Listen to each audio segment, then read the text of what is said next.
So this is the reflector for the TA-53M. You can see the brown color, that means it's the reflector. The red is obviously for the other director because that's where our phasing harness is going to go. So we'll worry about the red one last. So this is what I was talking about where I had the trouble on the front director. This is the outer rod that you'll see. This one will be exposed to the elements where this one will go inside. And what you want to end up doing is, you're obviously going to slide that pipe through here and it's going to push its way in. And what ends up happening is this will be on the inside here. Sorry, you can't see.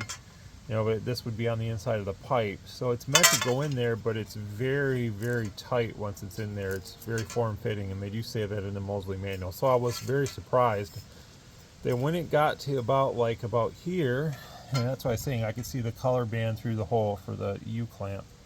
That's where the 2-inch U-clamps go through both pipes, once this is inserted inside.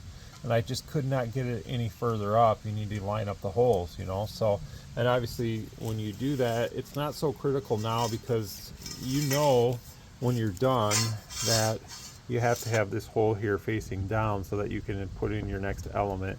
And you just make sure that when you put the other side in, because you have to do two sides, here's the other side that would go on, I'm pointing with the element over here, sticking out that way.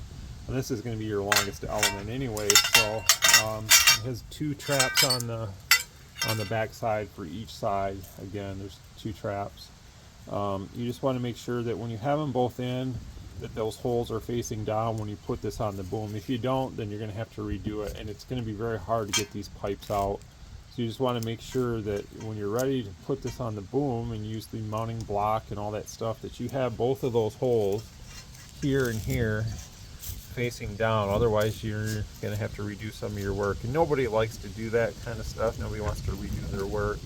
It's just time consuming, and you get frustrated. So today I'm not going to use the SS30. I'm going to try this Nylox, which I saw another amateur radio operator use on YouTube, and it looked like he had some pretty good luck with it. It's also a joint compound. Should do well, I think. And hopefully with this I won't have as much trouble, at least mess wise. I mean, because that you can see on my sweatpants here that I wear out here, you can see all the gold everywhere making a mess. So it is what it is with that other stuff. It works really well, but it's very messy. Anyone that's worked with it would know. So that Nylox did a really good job. I actually prefer that over that gold stuff, the SS30 I think it's called. This stuff did a really nice job. I could feel the more fluid motion as I slid the pipe in, and as I slid the pipe in I kind of twisted it as I went, so that way you're coating the inside of that element for anti-oxidation in case one day I ever have to take this apart. It's not going to be all seized up. And then as you see, it's lined up pretty good, and I've already made sure that the hole is down, so on the other end, and there's about 36 inches out from what's left of the pipe, so about 36 inches. So that way I know when I put the Nylox, and I put too much, so I had to clean up some of it off of there. Now I know I'm not wasting some of that stuff, because it isn't really that, it's not that it's super costly, but you just don't want to waste it because it can go a long way. So I sand these elements quite a bit with some nice grit sandpaper. I did that already on the one that I slid in that tube. So you have to be careful when you do it though, because these color bands, they will come off, so that sandpaper will rub it right off. But you already know on this element that the colors are right, and obviously this end you're going to put on, on the far end to slide in because of the hole lineup. So on this pipe it's not so critical to worry about the colors, but as the pipes get smaller and you sand them, you may want to mark them a little bit, and I still have that tape that I'll use periodically to mark them. So I made myself a little mark here, that way I know to put this stuff no further past this point. It's not necessary, and all I do is just pretty much just bead it down the pole a little bit, just a nice one stream of bead. And then as I say, as I'm putting the pipe in, we'll just imagine that this is the two pipes here.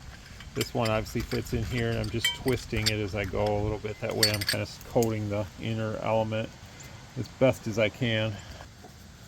And that's pretty much it. This stuff goes quite a long way. I went a little bit past my line, but that's all right. I went way past it on the first go around, so you know, probably if I ever build another one of these, which probably I never will, I'd be much better at it. One quick thing before I do this pipe in the other pipe there. My wife, today's my birthday, so it's what better fun could you have on your birthday than building an HF antenna. But anyways, she happened to mention to me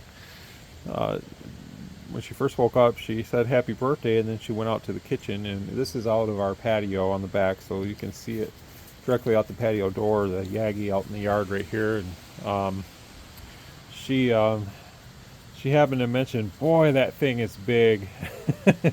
I can't wait till you get that out of the yard, which basically means she can't wait till I get it up on the tower. I said, oh yeah, well, it's going to be a while still, because I'm building it and all that, and then I have to schedule the guys to come out and do the antenna swap over and stuff. And well, you better get it done soon, because I'll be tired of looking at that. And that's the kind of attitude you want to hear out of a wife of a radio operator, at least I think. Alright, so if you look down in that hole, you can see that brown color bar. That's what I was talking about. On the other element, the front, the black, that's where they were getting stuck, and I couldn't get it past there without tapping it with that mallet. This one's gone smooth, so I think the radio gods must be on my side today. Maybe I'm having a lucky day because it's my birthday. I don't know. So I'm gonna go put that on the boom. That's the main reflecting element there. So I will have to remember, and I'm assuming maybe it's going to go the same way, but I'm not going to assume because I don't know yet. But let me just guess that this will be the first trap that goes on, most likely, if it goes like the front director, and then that'll be the last trap. But I don't know until I reference the manual. So what I don't want to do is just assume and go putting something on without checking. So, but we got one that's brown green, one that's brown green brown, so those two have to go in the right spot on each side. They're duplicates. Each side of the antenna of the boom gets the same one on each side, basically. So everything we do on this end, we have to reduplicate on the far end there. And yeah, sorry about my rags here, but you know, when you got a young boy and you can't do nothing with their drawers when they get older, that's what you use for a cleaning rag. So it's better to waste that than buy towels at Home Depot or something. You know, you use what you got, and we've used a lot of my son's clothes as he outgrew them for rags, so that's the rag there. So once you get back out to your antenna boom, you will basically set this on the boom like so, and then the element just sits on top. And the nice thing about these is it really doesn't allow for the element to rock back and forth once you set it on the boom, because they're fit nicely to fit that pipe. So you can put it on there basically, and then you don't have to worry about rocking side to side. I mean, it will once you put the U-clamp on. If you add some more, you know, additional parts to the end, obviously weight will shift, but pretty much from my experience so far, putting two of them on, you can set that on there and set the boom on top.